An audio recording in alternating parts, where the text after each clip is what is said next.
Assalamualaikum warahmatullahi wabarakatuh dan hai. Anda semua bersama saya Haris bin Nasrul. Dan pada hari ini saya akan kongsikan kepada anda semua 3 koleksi terbaik patung figura yang merupakan koleksi saya. Okey, jom kita tengok.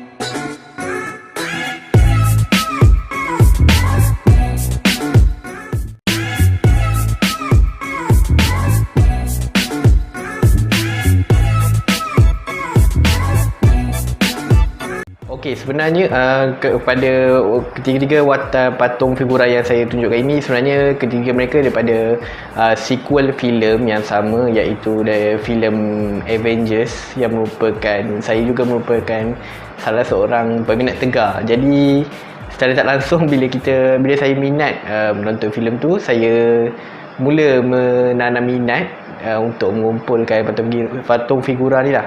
Okey, tanpa masa saya akan tunjuk kepada anda watak yang pertama, watak patung figura yang pertama, iaitu yang pertama ni ialah watak ini ialah bernama Hulk. Okey, Hulk ni yang Hulk ni badan dia berwarna hijau. Sebenarnya Hulk ini merupakan salah satu watak dalam Avengers yang merupakan seorang doktor dan juga seorang saintis yang terkenal di kawasannya. Hulk ini merupakan seorang doktor dan saintis yang terkenal pada masa kegemilangannya. Dan Hulk ini juga merupakan antara watak yang terkenal dalam sequel Avengers ini. Yang pertama, watak Hulk ini mempunyai pelbagai perwatakan yang menarik dan yang berbeza daripada watak-watak Avengers yang lain. Antaranya ialah Hulk ini beliau merupakan seorang ketua dan bertanggungjawab mengaturkan strategi peperangan mereka untuk menentang pihak musuh agresif. Seterusnya, watak Hulk ini juga tidak dapat mengenali diri sendiri, kerana apabila daripada dirinya berubah daripada seorang manusia biasa menjadi seorang makhluk yang terlalu kuat, yang terlalu agresif, pada masa itu dia tidak akan dapat mengenali dirinya sendiri dan kemungkinannya dia boleh melakukan apa sahaja, termasuk membunuh orang, sahabat-sahabatnya sendiri atau orang yang dia sayang, kerana pada masa itu dia tidak dapat mengenali dirinya sendiri. Dua yang merupakan antara koleksi kegemaran saya, iaitu yang ini, kalau anda dapat lihat, yang ini merupakan patung figura Captain yang bernama Captain America. Sebenarnya Captain America ni merupakan seorang watak yang lemah, seorang manusia biasa yang bertubuh kecil, yang menyimpan cita-cita untuk menjadi seorang askar, tapi tidak kesampaian kerana fizikalnya yang tidak mengizinkan. Tetapi setelah dia berjumpa seorang saintis, seorang doktor yang menampak kesungguhannya untuk menjadi saudara, dia telah ditolong dan telah menjadi badannya telah ditransformasikan menjadi gagah dan sasa menggunakan kehebatan sains. Okey, baik. Seterusnya kita teruskan kepada watak yang ketiga, iaitu watak yang paling saya suka, iaitu yang bernama Iron Man, ataupun beliau juga dikenali sebagai Tony Stark. Okey, ini anda dapat lihat. Okey, ini adalah merupakan Iron Man. Iron Man atau Tony Stark ini juga merupakan seorang yang kaya dan merupakan seorang jutawan yang mempunyai pemikiran genius. Beliau juga merupakan inventor dan pencipta utama teknologi sains, sehingga beliau mempunyai syarikat sendiri yang diwarisi oleh bapanya, iaitu yang bernama Stark Industries. Beliau merupakan orang yang bertanggungjawab untuk mendirikan alatan kelengkapan keperang untuk kumpulan Avengers. Beliau juga merupakan watak di dalam Avengers ini yang mempunyai alatan yang paling canggih dan menggunakan kecanggihan teknologi yang dimilikinya untuk berlawan dengan musuh. Kenapa saya suka mengumpul patung figura daripada sequel Avengers ini? Yang pertama ialah sebagai bukti saya begitu meminati, sebagai peminat setia sequel Avengers sejak sekian lama. Jadi saya rasa dengan mengumpul ini secara tidak langsung memberi kepuasan kepada diri saya sendiri.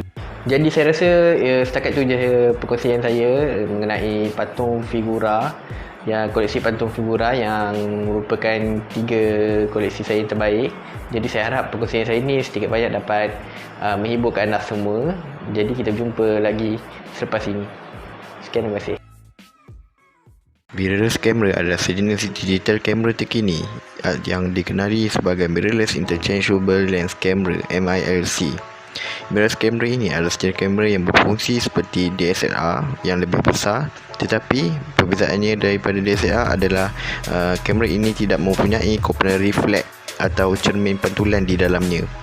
Oleh kerana itu, mirrorless camera menjadi trend terkini di dalam kalangan fotografer kerana ia dianggap sebagai inovasi baru dalam dunia fotografi. Jadi pada hari ini saya akan ceritakan kepada anda semua 3 kelebihan kamera mirrorless berbanding kamera DSLR, kamera yang lebih tradisional. Okey, kelebihan mirrorless yang pertama ialah mirrorless ni mempunyai saiz yang lebih kecil dan mempunyai design yang lebih compact berbanding DSLR. Macam ni seperti anda boleh tengok.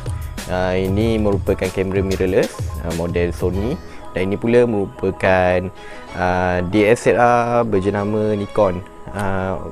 Okey, seperti anda lihat, kedua ni mempunyai saiz yang berbeza, di mana Sony ni lebih ringan. Okey, saiz mirrorless yang kecil ini menyebabkan kita mudahlah untuk membawa jika kita pergi melancong atau pergi travel ke mana-mana, berbanding DSLR ni yang mungkin memerlukan sedikit tenaga lah untuk kita bawa ke mana-mana kerana saiznya lebih berat dan agak memenatkanlah jika kita hendak memegang kamera Nikon ni dalam masa yang lama. Kelebihan kamera mirrorless ni ialah mempunyai flange distance yang bermaksud jarak di antara sensor dengan lens yang lebih pendek, di mana kelebihan ini membolehkan kita membolehkan pelbagai jenama lens.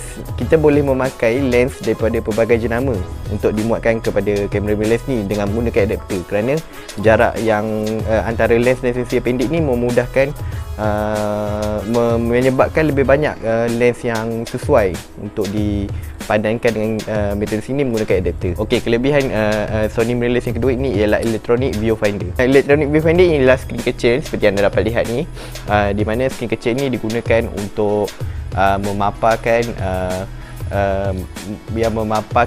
image yang dipaparkan yang dirakam menerusi sensor daripada kamera itulah. Kelebihan electronic viewfinder ini berbanding DSLR ialah paparan yang dipaparkan menerusi electronic viewfinder ini adalah lebih jelas berbanding optical viewfinder yang terdapat pada DSLR, di mana optical viewfinder pada DSLR ini adalah lebih tradisional dan menggunakan paparan yang bukan elektronik. Apa-apa je paparan yang kita dapat tengok pada electronic viewfinder, itulah gambar yang akan keluar apabila kita menekan butang. Okey, kelebihan mirrorless kamera yang ketiga ialah kamera mirrorless ni yang pada waktu sekarang ni mempunyai pelbagai ciri-ciri yang sesuai untuk video.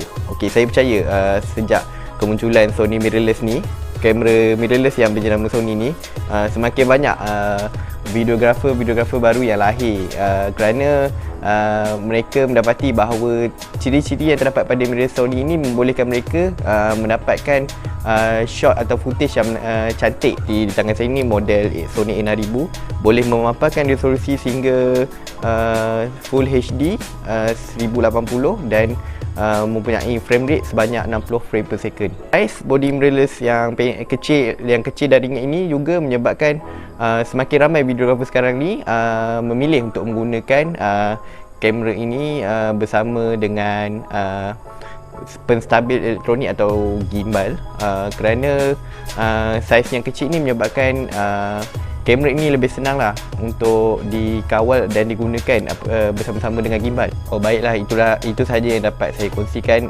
dengan anda hari ini mengenai kelebihan kamera Sony mirrorless berbanding kamera DSLR. Baiklah, kita jumpa lagi di kesempatan yang akan datang. Itu sahaja daripada saya. Sekian, terima kasih.